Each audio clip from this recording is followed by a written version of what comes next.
Inside the Magic, show number 472 for April 20th, 2014.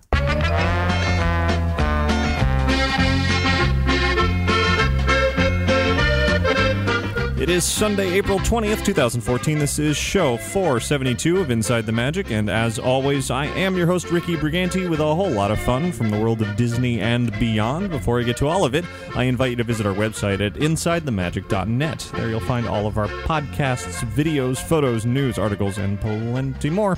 And if you ever have any news, tips, questions, comments, anything you want to send in whatsoever, you can do so by emailing me at ricky@InsideTheMagic.net, or you can call and leave a message at 407-494-4ITM. That's 4486. And now, let's get on with the show.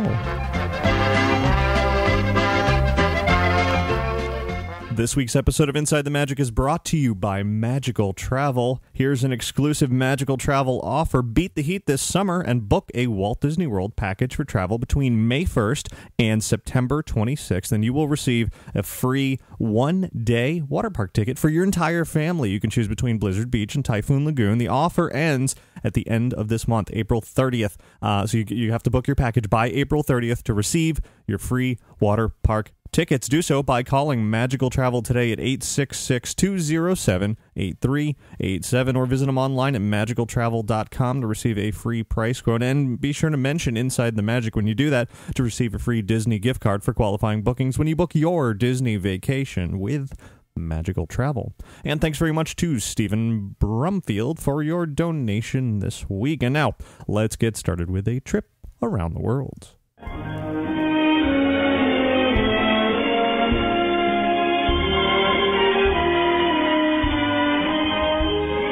Well, happy Easter, everybody. It's Easter Sunday. Hopefully everybody had a wonderful day. And I certainly had a fun day. A lot of bunnies, a lot of rabbits involved. What is this? Some kind of a secret room? Roger, is that you? No, this is a podcast, not a secret room. Oh, I get it. A speakeasy, a gym mill, a hooch parlor. No. It's not any of those things. It's a podcast. Please, what? You know what, Roger? I'm trying to do a show here. Can you just kind of go away? Okie dokie. No. Seriously, I still see you. Can you go? Whatever you say. Yeah, you're still there. Out. Yes, ma'am. Ma'am, who are you talking? You know what? Just get out of here. I see working for a tune has rubbed off on you. Judge Doom, no, I'm not working for tunes. What are you talking about? I'm not bad. I'm just drawn that way. Indeed, Jessica, I didn't see you there. What are you all doing in here? Everybody out. I'm trying to do a show here. You've been hanging around rabbits too long. You are absolutely right there, Eddie. You know what? Let's just move on. Yes, happy Easter, everybody. Bunnies, rabbits, all that sort of thing. So I was at the Magic Kingdom today. Lots of Easter fun going on there. But that's not the reason why I was there, although that was entertaining. The reason I was there was to see the debut of Anna and Elsa from Frozen at Princess Fairy Tale Hall, moving over from Norway at Epcot, where the lines have been tremendously long since they've been, since Frozen came out. 3-4 hour lines to meet these characters at Epcot. Well, now they've moved over to Princess Fairy Tale Hall, where you can wait in 3 and 4 hour lines at the Magic Kingdom instead of at Epcot, because that's exactly how long the lines were today. From pretty much the moment the park opened, the line was like 3 hours long instantly, and then it got to 4 hours a little bit later. But the big difference at Magic Kingdom is that there they do offer FastPass Plus access for this meet and greet, which was not available over at Epcot. And well, I did utilize that. I had booked it 30 days ago when it first became available. That's pretty much what you have to do to have any chance of meeting Anna and Elsa, because the fast passes just disappear, and now that you can make advanced reservations, they disappear very, very quickly. They do hold some for day of, but if you book them in advance, of course, that's a good thing. And you know what? Let's go over there and hear my brief conversation with this Frozen duo. Come on in. How are you doing? Good, how are you? I've been waiting a very long time to see you. Oh, we've been waiting longer to see you. Well, it's fantastic. How are you liking your new place here? Oh, it's really cool. There's a lot of our castle in there. There's portraits on the back wall. They don't have many people in them to talk to, but my portraits don't talk back anyway. They're great listeners. Have you been posing with the portraits? Oh, of course, but not so much anymore. I like to pose with my sister now. Of course. There's a little chilly weather out here today. Were you responsible for that? Me too. You know, sometimes it's just natural. Great. Shall we take a photo? Oh, of course. And we did indeed take a photo. Everybody was very excited to see the popular pair of characters from Frozen at the Magic Kingdom. Now, that all said, the end result of today was fantastic. However, things were not perfect. When I had, as I said, I had booked my FastPass reservation 30 days ago, which is the maximum amount of time out that you can book it as an annual pass holder. As a hotel guest, if you have a hotel reservation, you can actually book it 60 days out, but for annual pass holders, it's 30 days. So I was there right at midnight, and I know I'd mentioned this on the show a month ago, that I made my reservation for this morning for Anna and Elsa. I was very excited that I got it. It was pretty easy, actually. I was surprised to see how easy it was to land that FastPass booking. So I did that, checked it last night just to make sure that it was fine and everything was still there. Indeed, it was. So then I get up early today, which I, don't normally do on a weekend, certainly, especially not on a holiday like today, Easter Sunday. But, I was like, okay, I'm going to get up early, get there first thing in the morning. My FastPass reservation was for 10:10 a.m. I got there about 9:30, waited a little bit extra, took some photos, this, that, and the other. Walked over right at 10:10, maybe 10:11, and tapped my annual pass up to the little Mickey head, and instead of glowing green, it glowed blue, which means, there's a problem. So now the following is, I could talk for a very long time over what transpired next. I will keep it short here by simply saying things did not go well. For the next 2 hours or so, I was hopping around the park trying to get this resolved, going from the location of Princess Fairy Tale Hall over to Town Square Theater, where they sort of have FastPass Plus headquarters, over to City Hall at Guest Relations, and absolutely nobody was able to help me whatsoever. In fact, ultimately a supervisor checked with their IT department, and they basically said, no, I had never booked it. They couldn't see any record whatsoever, which of course was not true. Long story short, after a couple of hours of bouncing around, not getting into the meet and greet, I was ready to head out of the park, and on my way out, I was literally walking toward the exit. I got a phone call on my cell phone from Walt Disney World Guest Relations, who apparently had still been looking into the problem after the supervisor had contacted their IT department, and they found some glitch behind the scenes eventually. Fortunately, I hadn't left a little bit earlier, and they got actually got my home number from my Disney Experience account, and then my wife gave them my cell phone number, and they called me, and they said, good news, we discovered there was a technical glitch, we've fixed it now, and we're going to set you up with a FastPass Plus reservation to go meet Anna and Elsa. And so I did, as you heard.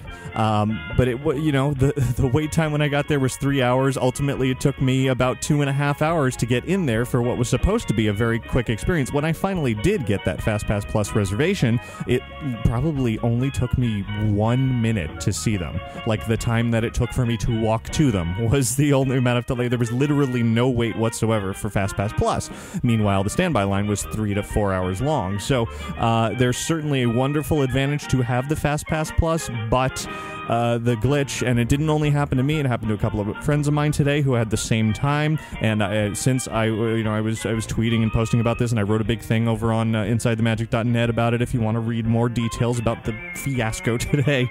And anyway, long story short, as I said, ultimately it was fine, but it was a big headache, and hopefully this is not going to happen continuing. Hopefully, now that this glitch has been identified, they've fixed whatever it is. I have heard reports of other people's fast passes, especially for Anna and Elsa, just magically disappearing like this, just poof, gone.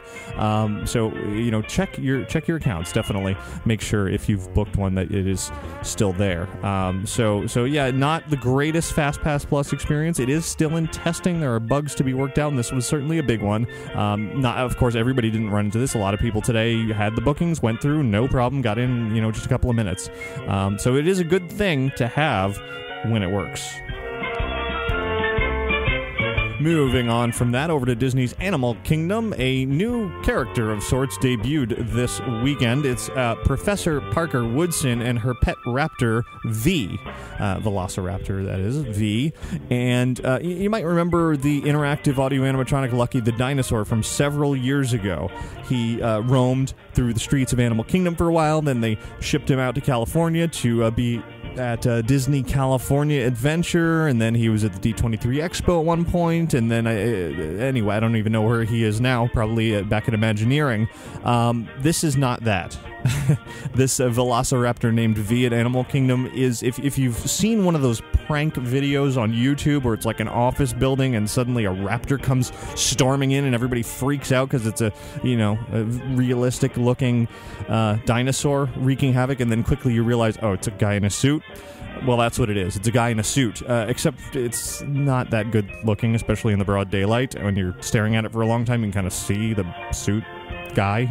So yeah, not Lucky the dinosaur at all. I put a picture over on our Facebook page, and it's a test. I don't think V will be around for very long.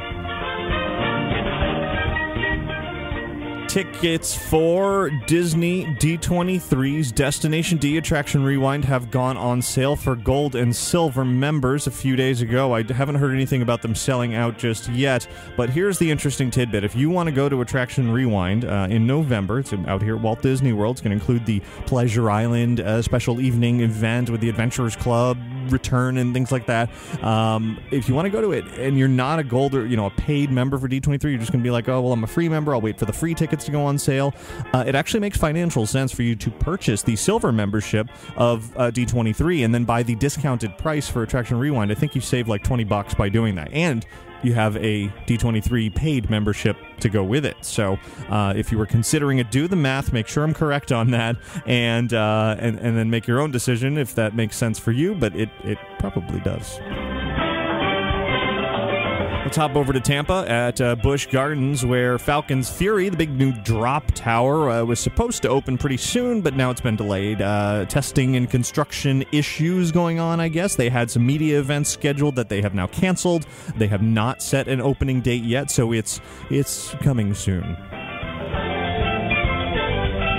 Let's hop out to California to Knott's Berry Farm, a park I don't talk about that much here on the show, but some exciting things are going on over there. Their Timber Mountain Log Ride recently had the show elements all replaced, new animatronics, all that sort of thing. Looks great. Now they're doing the same for their Mine Train ride. We've been talking about, of course, the Seven Dwarfs Mine Train at Walt Disney World. Well, Knott's Berry Farm has their Calico Mine Train that's way old. It's a super old theme park attraction, really deserving of an update. And that's exactly what it's getting with Garner Holt behind the new advanced audio animatronics and show elements that are going in there. In addition, they're working on upgrading Camp Snoopy as well. So we have a preview for both of those over on our website. Some videos, some photos, some information, some interviews. So if you're interested in Knott's Berry Farm, just down the road from Disneyland, like one exit up the highway from Disneyland, head over to the website, check all that out. Also in Anaheim this weekend was Wondercon, which is sort of the baby sister of San Diego Comic-Con. It was at the Anaheim Convention Center, same place that the D23 Expo has been held. Took over with comic books and presentations about movies and TV and lots of cosplay and all that sort of thing. Typical Comic-Con type stuff. It's the third time it's been in Anaheim. Previously, it was in San Francisco. If you want to see some photos and some info from that, head over to the website, including some information on a panel about Frozen that was there. Sort of the story and storyboards and songs and that sort of thing. Some interesting tidbits about that. So you can read about that over on the website as well. Back out here to Orlando, outside of the theme parks on International Drive, some big things are on the way, and we've learned some new details from Legoland owner Merlin Entertainments. This is not Legoland related, however. It's about 3 new attractions that are coming to International Drive, which is, just down the road from Universal, down the road from SeaWorld, like literally down the road, and then just a short highway drive away from Walt Disney World. It's iDrive 360 is the new name of what was formerly called the iDrive Live project, which is this massive complex that's under construction now, taking up a huge swath of iDrive just south of Sand Lake Road. It's now set to open in spring 2015. That's newly announced, along with some details about their 3 major attractions, which are the Orlando Eye. If you know the London Eye, the big Ferris wheel, well, it's basically Orlando's version of that. Madame Tussauds Wax Museum is going to be here, the first time it's coming here, and a sea life aquarium with this big walk-through water tunnel and things like that. Anyway, you can see concept art for these these things over on our website and some more information as well. Sometime this summer, I think I'm going to have a chance to preview some of all that. Of course, it's not opening till next year, so that'll be fun to continue to watch and have some new big, and I literally mean big, attractions coming to the area. Speaking of attractions coming, but definitely not to Orlando, we're going to hop overseas to Disneyland Paris, where the Ratatouille Ride has an opening date set. It is July 10th of this year, so just a couple of months away, a few months away. It's at the Walt Disney Studios Park in Paris. The English title of this ride is Ratatouille the Adventure. I'm not even going to go there with the French version. I bring it up because not only has that opening date set, but a first look inside the ride has been offered by Disney. I have a video and some stills over on our website where you can see these incredible rooms that will seem very familiar from Ratatouille. A larger-than-life kitchen with cuisine like a giant ham and big cheese and you know, I know that we've done sort of the shrunken down to the size of blank thing before in the world of Disney, but this is on a massive scale. When you see the size of the workers, the construction workers, versus the size of these scenes and these items, I've never seen cheese this big in my entire life. So it looks pretty fun. You can also see just a glimpse of one of the trackless rat ride vehicles that will be making its way through this attraction. It looks like it's going to be a whole lot of fun. I will definitely have to get out there at some point. I've never been to Paris before, but this looks great. Continuing overseas, jumping over to Shanghai Disneyland, a lot of new information has come out about Enchanted Storybook Castle, which is the biggest ever theme park castle that Disney has ever developed. Shanghai Disneyland's opening in late 2015, so we're still a while away, but some details of the architectural design work have come out for Enchanted Storybook Castle. Disney gave a presentation recently about sort of their 3D design of the castle and all the elements that go into that, so a lot of that's over on our website, but just in short here are the elements that are part of this Storybook Castle. There's going to be a grand staircase, multiple stories, of course, hence the staircase, a restaurant, an area for an outdoor stage show with fountains, theatrical lighting, fireworks. There's going to be a salon, presumably a bibbidi-bobbidi boutique of sorts, a store, a garden, character areas, 2 attractions, not just the boat ride that we've already known about, but also a walkthrough experience of some sort, all inside the castle. That's pretty awesome. It's going to be 196.8 feet tall, taller than Cinderella Castle. This thing is going to be massive. Shanghai Disneyland is certainly going to be very, very unique. Certainly something to pay attention to for those who have watched all of the Disneyland-style parks be built around the world over the years. This one is shaping up to be something pretty special. One more bit of overseas news, except we're going to jump companies over to Universal Studios Japan, where they have announced the opening date of their Wizarding World of Harry Potter. It's opening July 15th of this year, so just 5 days after Disneyland Paris is opening Ratatouille. Of course, yes, different parts of the world, but yeah, so Wizarding World in Japan. Some details have been announced. They're going to have, of course, Hogwarts Castle with Harry Potter and the Forbidden Journey. Flight of the Hippogriff ride will be there. Hogsmeade Village will be there. No Dragon Challenge roller coaster. Naturally, it doesn't really need to be there. That was a retrofit for what used to be Dueling Dragons out here in Orlando at Islands of Adventure. No need to build that new somewhere else because it doesn't really fit in. However, there still will be an element of the Triwizard Tournament with the Beauxbaton and Durmstrang students doing their thing out in the streets, and there will be, of course, a variety of stores and restaurants, and really kind of all the same sorts of things that are here in Orlando, but in Japan instead. So that is coming this summer. And that'll do it for your news from around the world this week.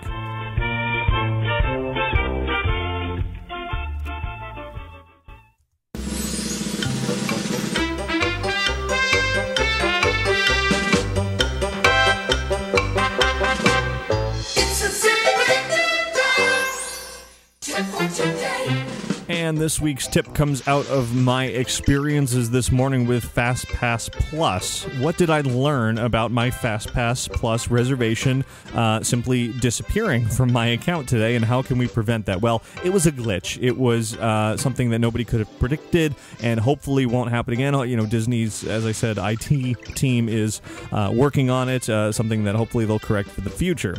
However, just in case, one of the ways today that I just in case something had gone wrong, I had taken a screenshot of my FastPass reservation, just, so I could show that in case for some reason it didn't work. Well, I did show that, and it didn't help. They basically said, well, you could have doctored that. You could have made your own version, changed the text, whatever, and just presented it. So they don't accept screenshots or anything of the sort. And that got me thinking, well, what do they accept? Well, they don't accept that. They wouldn't accept something on paper. They really wouldn't accept anything. It's basically your word against Disney's computer system, which is a little troubling, because if something goes wrong with their computer system, any FastPass reservations that you'd made, they're basically gone.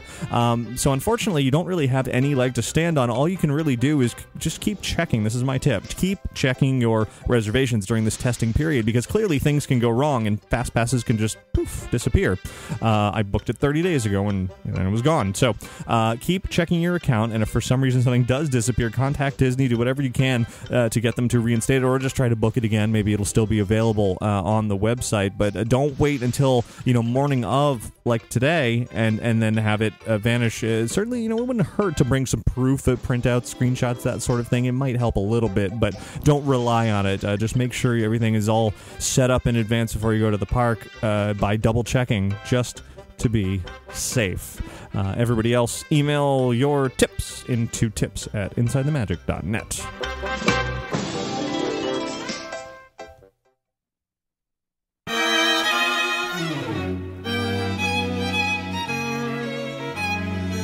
Last week on the show, we were talking It's a Small World 50th anniversary. Of course, It's a Small World, a Sherman Brothers tune. Well, here's something else that's related to the Sherman Brothers, none other than Mary Poppins, a popular topic lately in the world of Disney. Well, the 2014 TCM Classic Film Festival was held in Los Angeles last weekend, and I was not there, but Jeremiah Dawes was. Sent him to cover the special screening of Mary Poppins at the El Capitan Theater. Not only did he have a chance to watch the film, which is always a pleasant experience, but he also saw some special guests. TCM's on-screen host, Robert Osborne, was there to introduce the film, and then afterward, songwriter and Disney legend Richard Sherman came out for a brief interview to discuss his role on, working with Mary Poppins. Of course, we've seen a lot of his role. If you saw Saving Mr. Banks, some of that was fictionalized, some of it was truth. It was sort of, in that based on a true story realm of Hollywood. Well, Richard Sherman was there, and Jeremiah captured that for me to share right now. So let's head on over to the El Capitan Theater in Hollywood just after a screening of Mary Poppins to hear what Richard Sherman had to say about his work on that famous film.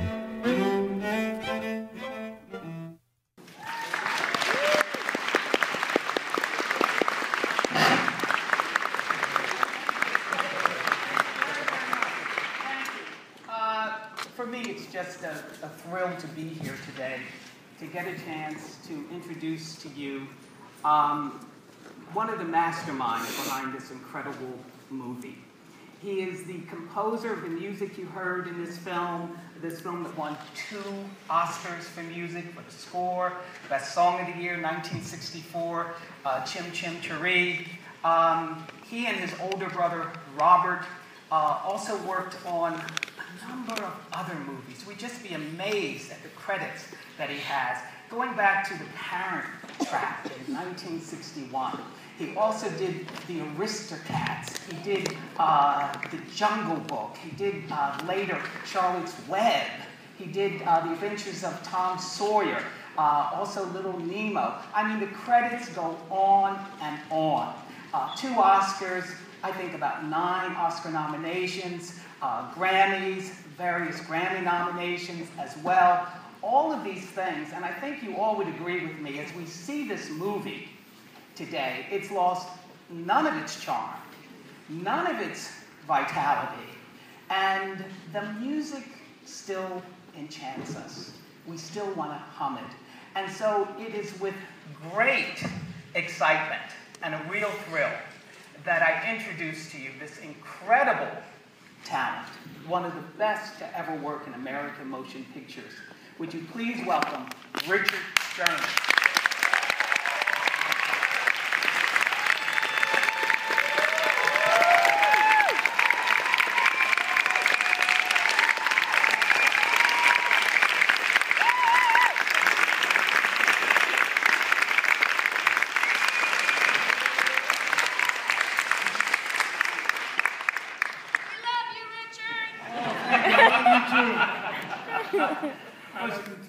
She sums it up for us. Richard, you know, this movie is now 50 years old. That's right. It came out in 1964. What are your feelings about it today? Well, you know, it's like slightly surreal. It's slightly unbelievable that it's 50 years. I really don't feel that. It's been so much a part of my life for so very, very long. Long before Mary Poppins came out, it was a part of my life.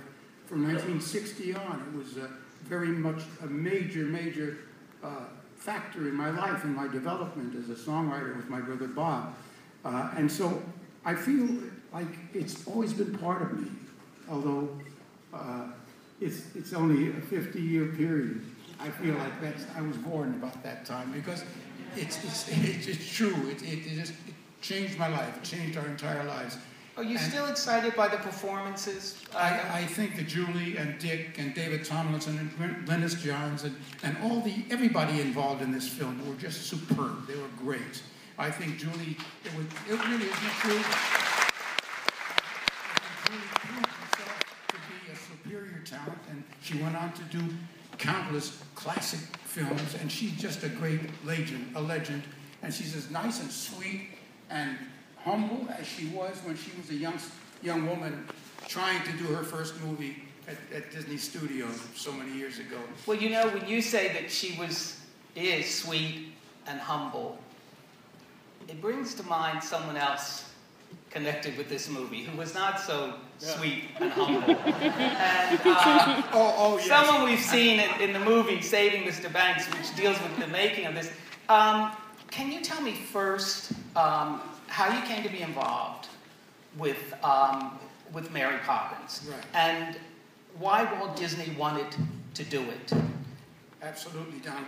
Actually, Walt Disney's children were laughing at a series of stories that they were reading in this book by a lady by the name of P.L. Travers.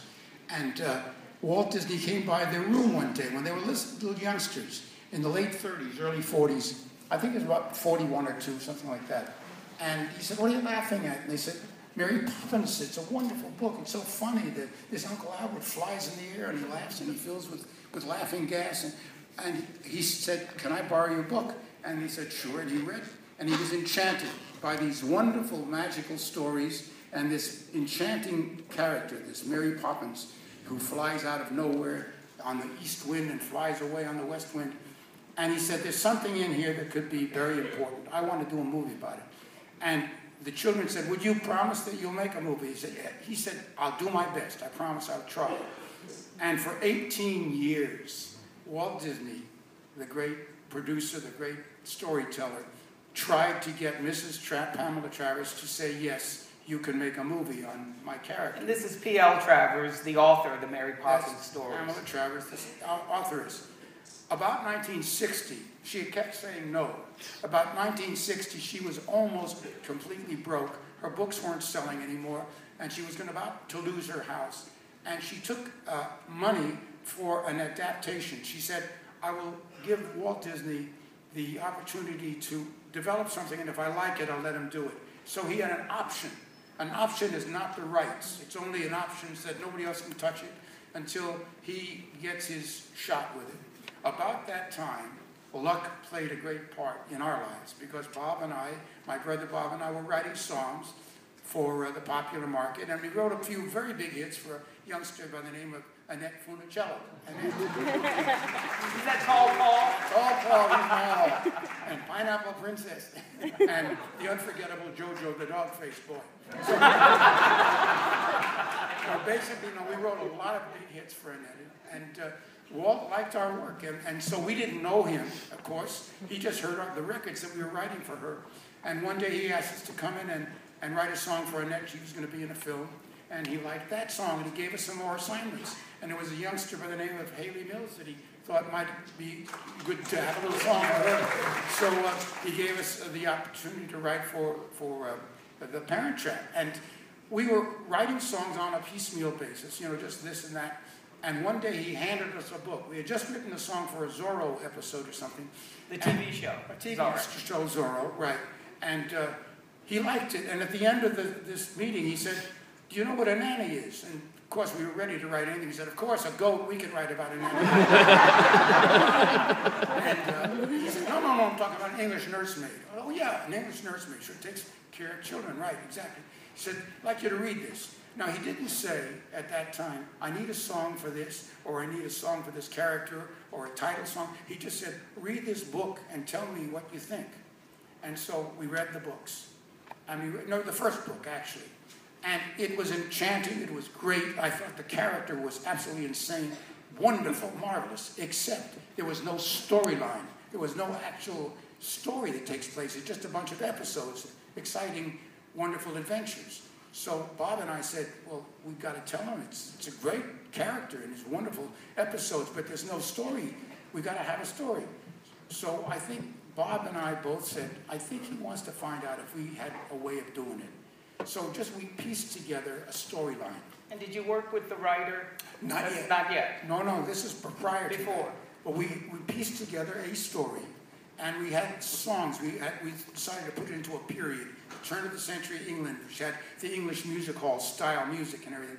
We wrote 3 or 4 examples of the type of thing we wanted to do, and we very, very carefully asked Walt Disney's secretary, Tommy Wilk, could we have a half an hour of Walt's very precious time? Because he used to have 5-minute meetings and out, and he'd be up to another meeting. We said, we have so much to talk about. So she booked us in at 11:30 because he ate lunch at 12. And at 2 o'clock, we had sandwiches with him, and we were having coffee with him, and we were talking, and he was as excited as we were about this thing. And at one point he said, we had a sketch of Feed the Birds, and I sang it for him again, because he said, would you play that bird lady thing again? I said, okay. So I played it for him. He said, that's the whole story in a nutshell, isn't it? So that's right. Well, see, the thing is, she teaches the father, who's paying no attention to the kids, that they have to be careful with the kids. They have to give them love. You can't just provide food, clothing, and shelter. You've got to give them that extra dimension, love. And that's what it's all about. You have to care. So, Richard, in creating this story for a film, which is quite different from her books. Yes. What happens when she shows up? Because okay. she's got to really approve. Well, yes, that's the whole thing. I mean, she had a great contract. Mind you, we did not know, we didn't even know it was a woman. We thought P.O. Travers was a man. And he was dead, like Milne, A.A. Milne, he was dead. So we say, all of a sudden we find it's a live woman, and she's going to come and say yes or no to us. Wow, we were very we were excited because Walt Disney, the great storyteller, loved our story. And we had been working, because of Walt putting us under contract, with a wonderful story man named Don DeGrady. And Don and Bob and I had completed a real good storyline, not the script, but a storyline.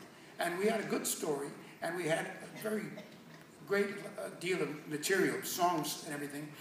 And we felt very confident this is going to be great. And then she shows up. Have you ever taken a shower, a nice warm shower, gotten out of the shower, and somebody poured ice water over you? Believe me, it's true. There's a picture called Mr. Banks, Saving Mr. Banks. Yes. And in it, Mrs. Travers, played by Emma Thompson, who was just incredible. She meets the 2 brothers, the Sherman brothers, and she says, I don't even know why I'm meeting you, gentlemen. We're not going to have music in this film. No dancing, no music, no nothing. And we've been spending 1.5 years developing what we felt. Did she object to all of the songs? Was there any particular one that she seemed to warm up to in some way? Well, yes. Here's the thing. She was objecting to everything that had to do with music and everything that had to do with the father, because the father we said was the protagonist. He's the one that changes. He's the one that learns the life lessons from Mary Poppins about giving that spoonful of sugar to help the medicine of life go down. These are the things that she's teaching. And Mrs. Travers resented it because in her mind, her father was perfect. Her Mr. Banks was perfect. In real life, her father was a drunk who died when she was 8 years old. And he was a total failure. She'd idolized him. I mean, she idolized the father, the real father, but she had made a fictitious father that she really adored, and that was Mr. Banks, who was perfect. He went to the bank every day. He came home every night. They had a lovely, respectable life. She never admitted to us or to anybody that she was Australian, that she never was born. She had no royal blood from the Irish poets and everything. She made all that stuff up about herself. We didn't know this. She just invented herself. She created herself. Tell me this, because we're getting signals about time, but tell me this, that finally when it's all done, and we see this in Saving Mr. Banks, she came to the opening? Yes, she did. She wasn't invited. Walt did not want to have it. He didn't want a negative voice at this thing. He was very proud of his baby. He had worked so hard for 20 years to get this film made, and he had done it with his troupe of people. I don't want to forget the fact that there was a genius of a writer by the name of Bill Walsh who wrote the final script. Yes. Bill Walsh deserved enormous credit. And of course, Bob Stevenson, who directed it. Aside from the great cast, there were a troupe of incredible people. Peter Ellenshaw, the matte artist, who put us into 1910 England, you know, on his canvases. It was incredible, the people that worked on this thing. I mean, I speak for all of them because I know you very kindly gave me this lovely introduction, but I feel very humbled because there's 100 people that really made Mary Poppins. I mean, really the creative people who were behind it and had poured their lives into it. And I'm one of the few guys standing, and I'm still here. Well, and you deserve all the accolades.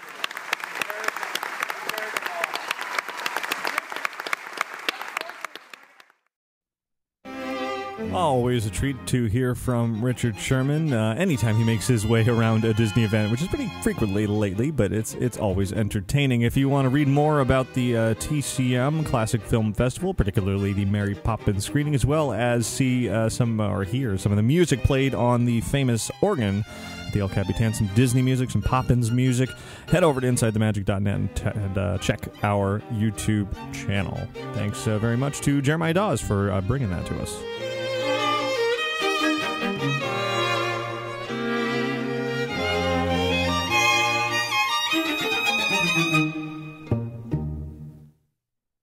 Now, as I mentioned last week, we were talking about the 50th anniversary of It's a Small World, of course, relative to the 1964 and 65 New York World's Fair, where it first debuted. Now, at the time, Disneyland and the rest of the parks around the world were celebrating sort of the, not the public debut of the attraction, but the very first sort of preview of it as was shown at the World's Fair. Well, now we are approaching the actual 50th anniversary of that event. April 22nd was the day that it opened. So this week, in keeping with that topic, I welcome a special guest. And I'll preface this interview by saying that I accidentally recorded it using my built-in microphone on my computer instead of this lovely microphone that you're hearing right now. So I'm going to be a little bit echoey, but the person that I'm talking to on the other end sounds wonderful, and that's what's really important. So bear with me with my echoey ambient voice, and I'm sure you'll enjoy this. Coming up this Tuesday is the official 50th anniversary of the 1964-65 New York World's Fair, which of course Disney had a huge presence at. And to talk a little bit about that, along with a very exciting upcoming movie, is producer and director Ryan Ritchie. He's working on a film called After the Fair. Ryan, thanks very much for joining me here on Inside the Magic. Well, thank you, Ricky. I'm thrilled to be here. Been listening since episode 1. Great. Well, that's a long time. Fantastic. And it seems like almost as long when you first told me about this project. You know, this started as just, why don't I make this fun little movie about where the different things ended up from the 1964-65 New York World's Fair. And, you know, I thought maybe that would be a 5 or 6 month process. And over time, the project grew and grew and grew. And Right. We've got some great interviews, but it just really took on a life of its own. And here we are almost 4 years later now. And happy to say that finally the finish line is in sight. Well, that's good. It's a piece of history that I've been intrigued with for a long time. Not only because of its Disney connections, but just like you. Okay, so you fly into New York, you take that route from the airport, and off in the distance, but amidst some trees, you see the remnants of the New York World's Fair. And it's just like one of those things like, wow, take me back 50 years. What was it like to be there? And that's what I'm guessing your documentary is going to do. Absolutely. And the funny thing about it is, even though the buildings were largely destroyed 50 years ago or nearly 50 years ago after the fair ended, really the fair never left. It's really with us in many different ways. Even the technology we're using to do this interview, it comes directly from the fair. Things like FaceTime and Skype, the computer search engines. So from a technology standpoint, it never really left. And it's interesting to me that from a pop culture standpoint, it keeps coming up. In the documentary, we have a chance to talk to Jon Favreau, Barry Sonnenfeld, and talk about why they find inspiration in the World's Fair. It's been in everything from Flight of the Conchords to The Simpsons to all the way back to the Flintstones. It keeps coming up in pop culture and, of course, technology. And then, of course, in large part, the Disney connection, because so much you have those 4 great attractions, and parts of all 4 of them ended up back at Disneyland. Yeah, well, of course, It's a Small World. It was recently celebrated worldwide, the 50th anniversary of that. It's a few days shy of when it sort of made its public debut, but it's clearly people are fascinated with this concept of all of these things, these technologies, these attractions, and just sort of being in one place at one time. What is the most surprising thing that you've found in making this film? Well, I think one of the real surprising things that is actually a Disney connection is you think about, okay, well, Walt Disney came and did these attractions at the fair, and they were a big success, and he was able to use them at Disneyland. But on a more practical level, when we were speaking to Marty Sklar, for instance, he spoke about the fact that if you don't have It's a Small World, you don't have Pirates of the Caribbean. And how just the little things like the fact that the ride system, you have to remember, to that point, you have the Jungle Cruise, and that's basically the boat attraction that's at Disneyland. So I was surprised to learn just these little things, like the fact that they could increase capacity to almost 1,000 people per hour by the system they created for It's a Small World. Wow. And of course, we see that in other attractions. Sure, so yeah. You don't necessarily think of it at that nuts and bolts level. So it's surprising to see some of the really practical things that came out of it. And remember, before the fair, when you're thinking about animatronics, audio animatronics, basically you have the Tiki Room birds and the hippos on the Jungle Cruise. Right. So that's a far cry from Mr. Lincoln. Exactly. Yeah, I mean, that must have just blown people away. And it's something that I don't know that has since happened. Like Disney comes up with this, amazing new technological advances and attractions and shows, but doesn't debut them in the park. It debuted them somewhere else and then moved them into the park. I mean, I can't see that ever happening today. They need the flying dragon to go past Orlando International. Right, there we go. Yeah, we're going to need a new World's Fair, and the dragon will fly overhead every night. There you go. You mentioned you talked to Jon Favreau. Of course, if you think about the Iron Man, the first couple that he directed, Stark Expo obviously has a very big tie-in to the World's Fair. What was sort of his fascination with this whole notion? Well, it all started for him growing up. He grew up in an apartment building that overlooked the fair. Oh, wow. And he was the fairgrounds, I should say. He was a little too young to have attended the fair. His production company is called Fairview Entertainment.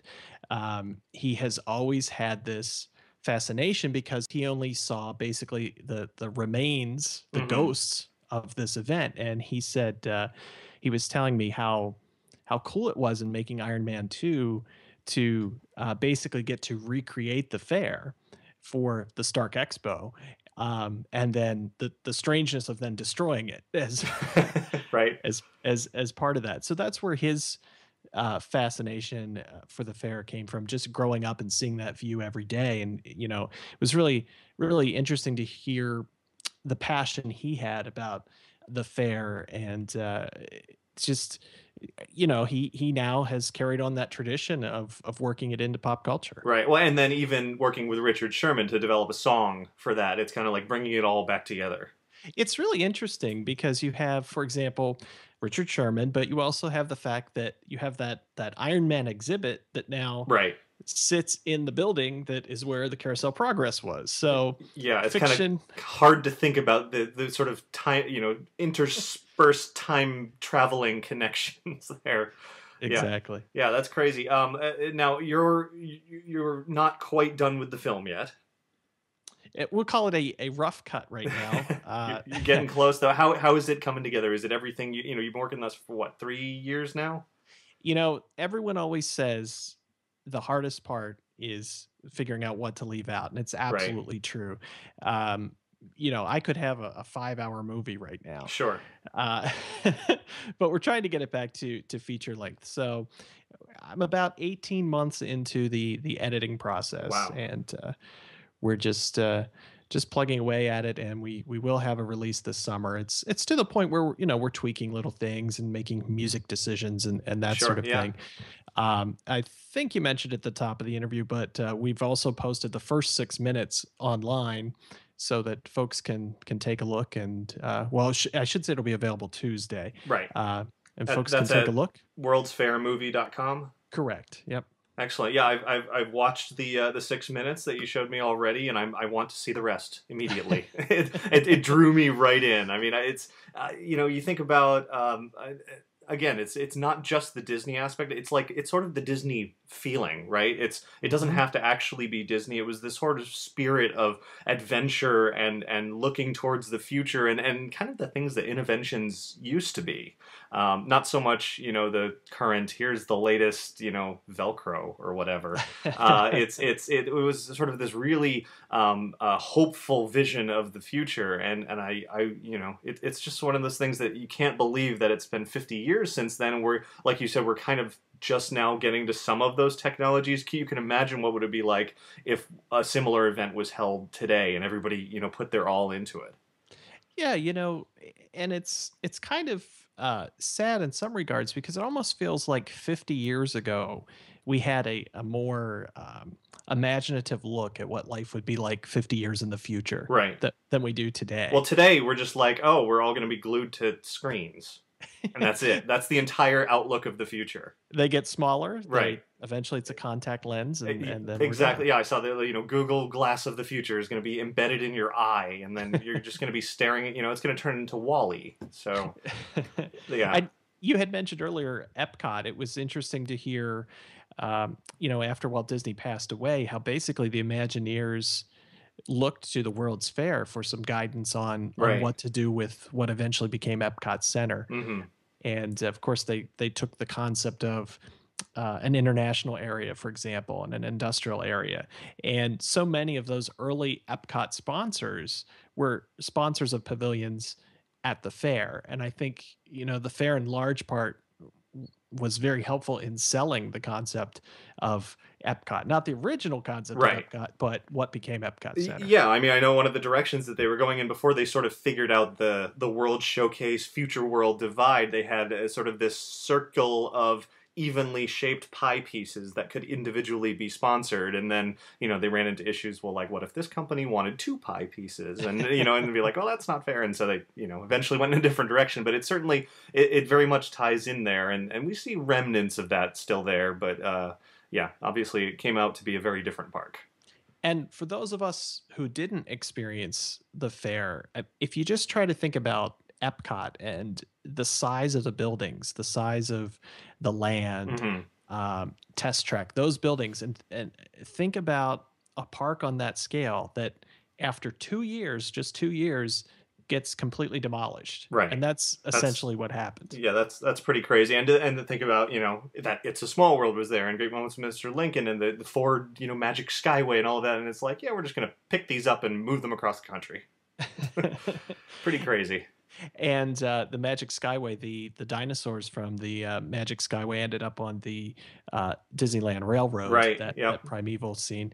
I should mention we spoke with Marty Sklar. We have an interview with Rolly Crump and Bob Gurr, and those guys are just fantastic.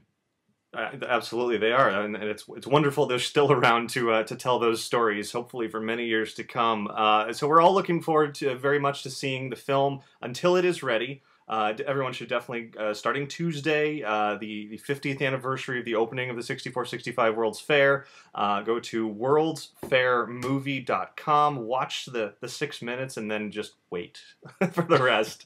And we'll all be staring at you, waiting for you to finish it. Well, and I should say, if you pre-order, we will have a page of digital extras that you can start enjoying right away. Oh, excellent. Even so, you'll be able to do that on the website as well. Exactly. Oh, perfect. Then go watch the thing, pre-order it, and we'll be all set. Ryan, thanks very much for sharing a little bit of your journey here. Really looking forward to seeing the rest. All right, Ricky. Thank you. It's been a pleasure.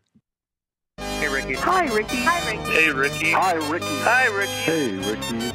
Ricky, this is amazing. Ladies and gentlemen, boys and girls. Inside the Magic, listener feedback.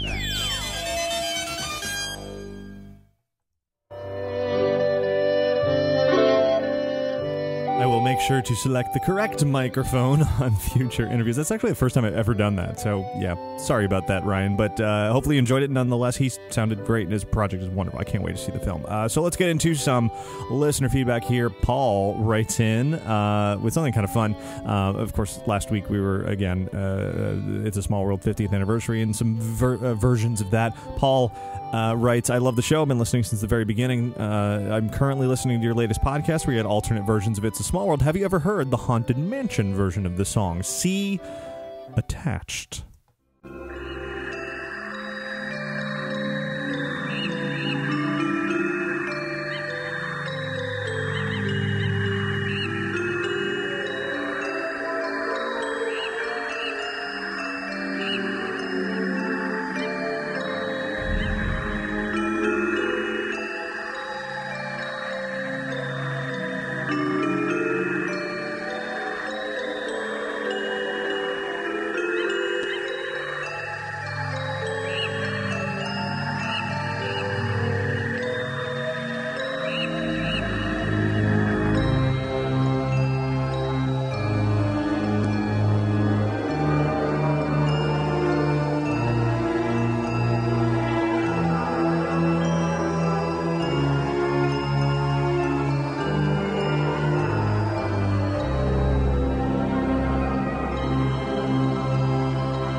That was absolutely wonderful. I had to play the whole thing. Paul, thanks very much for sending that. No, I had never heard that before, but it brought to mind visions of, imagine a Halloween version of It's a Small World, and that would just be the creepiest thing ever, which would be awesome. I would love it. Will never, ever happen, but I would so love to see all of those children, It's a Small World, become little Damians, I guess, and yeah, that music would be perfect for it. So thanks very much for sending that. Next is an email from Linda Ann, who writes, when is the Tomorrowland Transit Authority going to be closed at the Magic Kingdom? Are there any other rumors of ride closings in May. Thanks, and can't wait for the podcast. Well, Linda Ann, I have no idea. Things go down for refurbishment here and there, and the best place to check that is the official Walt Disney World calendar on their website. They update that whenever they can with the refurbishments, the dates, and this and that. So if you're planning on coming, just check your dates on there, and it will list out exactly what's going to be closed when you're here. Next, an email from Amy, who writes, my boyfriend is a longtime listener, and he introduced me to your blog. We are both going to Walt Disney World in June for his birthday celebration, staying at the resort for about 8 days. We are also wanting to hit Universal for one day, as we are Harry Potter nerds as well as Disney freaks. And when we were trying to look up tickets and packages for one day, we noticed the site offered 2 park packages as well as express packages, wondering if, for just one day, if the park hopper is needed, and would you suggest the express add-on? I guess we're just a little sticker shocked by the price. Amy, great question. If you are planning on coming this summer for Universal, you definitely want a park-to-park ticket, a park hopper. They don't call it that, but that's what it is. And that's because of it being, you're coming for Potter, right? And you want to see Diagon Alley. Well, they're in 2 separate parks. Diagon Alley is at Universal Studios Florida, whereas the original Wizarding World is at Islands of Adventure. So if you don't have a park-to-park ticket, you can't go to both sides. You won't be able to ride the Hogwarts Express, and you will be horribly, horribly disappointed. So yes, you do need that. As far as the Express, that is unclear as to how much of Potter will be part of Express. The lines will certainly be very long, and I don't know what they'll be doing when near opening times. You're coming in June, so hopefully it's mid to late June, because otherwise you may miss Diagon Alley's opening, although there's always soft openings and that sort of thing. But they haven't actually announced an opening date yet, so I would watch out for that, and definitely get to both parks. And now we have a voice message. Hi, Ricky. This is Robert from Fayetteville, Georgia. Love your show. My daughter and I get to listen to your podcast every Monday going to work, and this is a weekly event. We love to listen to you. Ricky, I'm calling in with the suggestion for the gentleman who was wanting to get around Magic Kingdom on crutches, or with the question of whether he needed to use a wheelchair, or one of the electric chairs. Several years back, I took my concert band, to Disney World, and just weeks before I had broken my foot. It was a lifesaver to get one of the electric chairs that they rent at Disney. I cannot tell you how much I really appreciated having that and not having to use the crutches the whole time that I was there. So I do suggest that he give that a try. It's very accommodating staff there at Disney that will help him in and out of the chair, and if he can use the crutches as well, then that's just an added benefit. Hope that will help that gentleman. Thanks, Ricky. Bye-bye. Thanks very much for that call. Definitely some insight that I have not been privy to myself, so as you said, hopefully that helps. A couple of more emails, and we will wrap this show up. Kitty writes in and says, just curious if anyone has considered the Disneyland Frozen ride to simply be adding Arendelle to Storybook Land. My kids aren't familiar with Pinocchio, so when we rode Storybook Land the other day, they kept saying it was Arendelle and that the Matterhorn was the North Mountain. If you look at the picture attached, and she sent a photo, then Arendelle really wouldn't be much more than some slight modifications to Pinocchio's village, and you could even put a little ice castle on the Matterhorn and say it's the North Mountain. Kitty, interesting observation there. I'd hate to consume a classic piece of Storybook Land. I would think they could just as easily add that, a frozen area to that. That certainly would be a lot of fun. They could, probably update that with quite a few more contemporary films and some familiar sights from there. I would love to see that. So it's a good idea. Next email's from Michael, who writes, I have a question about World Showcase. Will Disney ever expand it? The showcase seems to be losing its flair, and it feels as though it's time for an upgrade. Does Disney have any plans in the works for new pavilions? Michael, there was some pretty strong rumors that Disney was considering Brazil. There were some talks, reportedly, allegedly, with some officials down in Brazil. Nothing has come of it yet, but things move slowly. There's certainly a whole lot of Brazilians that travel to Walt Disney World, no doubt about that. Even when President Barack Obama was on Main Street USA a couple of years ago, he mentioned that more Brazilians should come. So it would make sense, I suppose, but short of that rumor, there's nothing concrete that there are any major plans for World Showcase other than the potential for more or a better Frozen experience in Norway. But that's an existing pavilion. So I agree. There could be a little bit more than just kind of tacking on more and more little restaurants and experiences like that around something brand new would certainly be nice. And that'll do it for news from around the world this week.